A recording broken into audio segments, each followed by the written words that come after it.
Ano na nangyari sa Pilipinas? Ano nangyari sa mundo?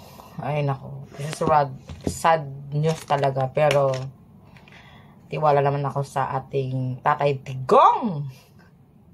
Di ba sa interview niya, sabi niya, even if you kill me now, totoo talaga, truly does not scare me a bit.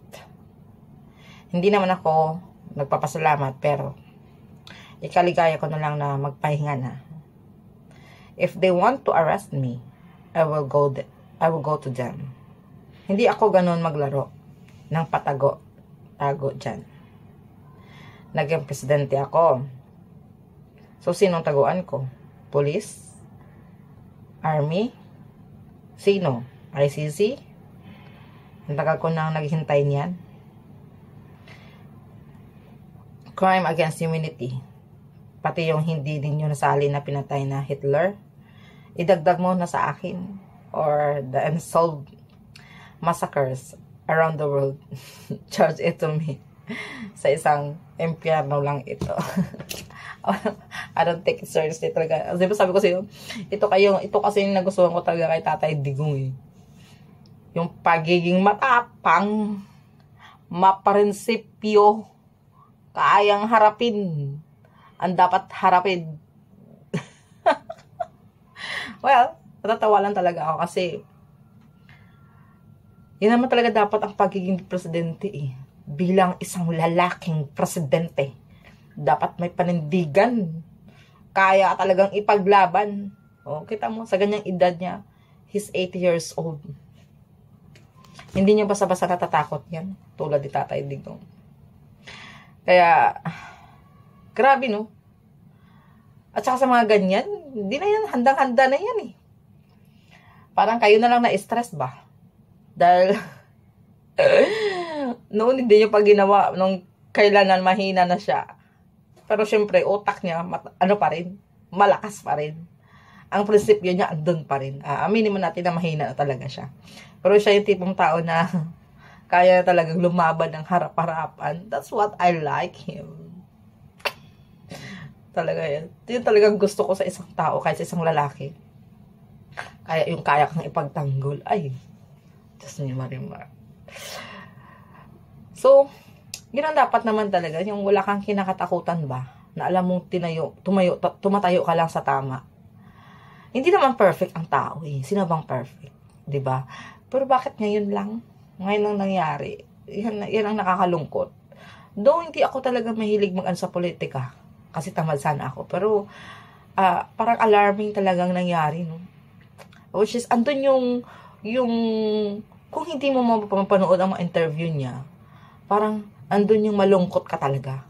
Pero, pag napapanood mo yung mga interview niya, parang, pa-chill-chill lang siya dyan.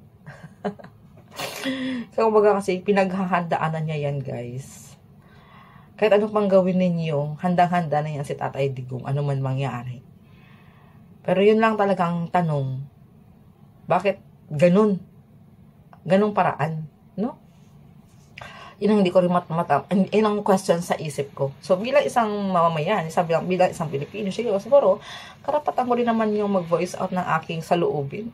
Kasi sa totoo naman talaga, mula nung umupo si Tatay Digong, diba, ang dami nagbago. Alam natin, ang dami nawala, kasi mga pasaway din naman kayo, Talaga, saan ba talaga ilalagay? Yun na minsan talaga nung kaya, pero nung time talaga ni Tatay Digong, alam nyo ba yung parang feeling secure ka? Yung parang andun yung maglalakad ka sa daan, parang hindi ka matatakot. Pero ngayon, nakakatakot. Ang dami nangyaring mga may rape, may hitayan. Parang wala nang takot talagang tao. Sa totoo lang. Hindi ko alam, no? Parang nakakalungkot talaga ang nangyayari sa bansa natin. Parang palala ng palala. Parang pinatikim na tayo ng ganung 6 na taon na Ganong senaryo.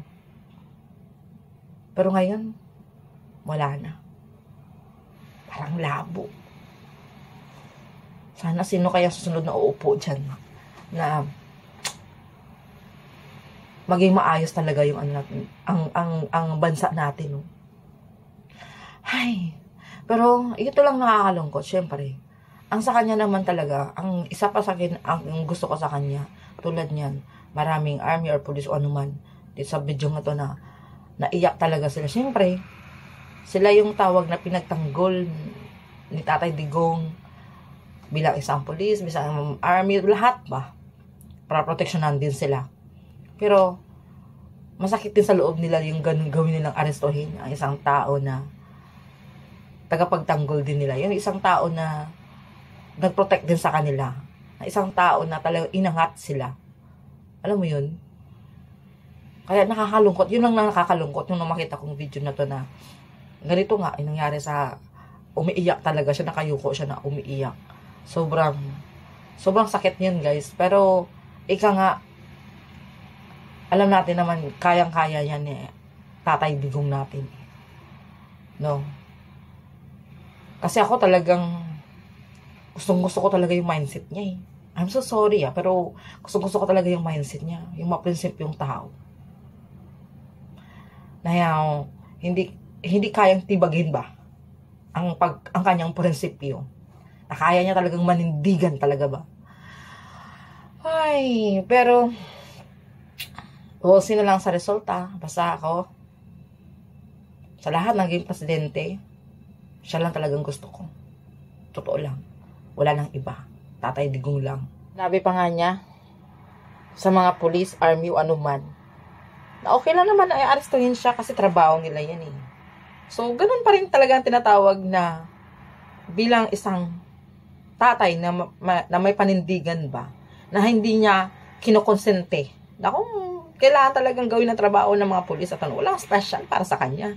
So, di ba ganun naman talaga dati ang ginagawa niya? Walang pa special. Kaya nga, di ba, tumino dati nung time na siya ang nakaupo. So, ganun yun. So, kahit siya, kasi naintindihan din naman niya yan eh. Trabaho ng mga pulis yan, syempre. Gagawin talaga ng trabaho nila yan. So, he don't mind. Ganun talaga dapat ang mindset na dapat natin tularan. Para sa akin yan. Kasi, minsan talaga yung mga tao na sinong nagpapakatotoo, sino talaga yung pinaglalaban ng dapat ipaglaban, na alam na, para naman sa atin yan. Pero minsan may mga tao talagang ungrateful, no? Na hindi talaga nila ma-appreciate ba yung talagang ginagawa kasi nakatingin na talaga sila sa doon sa mali. Yung hindi tinitingnan yung tama. So, minsan mahirap talaga maging totoo. Mahirap talagang manindigan sa totoo. Kasi ang dami mong kalaban. Pero, kay Tatay Digong, saludo ako. Kasi hanggang dulo, nanindigan pa rin talaga siya sa tawag at tinatawag niyang panindigan at prinsipyo niya na hindi kayang libagin ni naman. Yun lang talaga ang masasabi ko. This is my love and gratitude talaga sa ating Tatay Digong. Yun lang kasi, hindi ako basta-basta nagsasalita dito about sa government.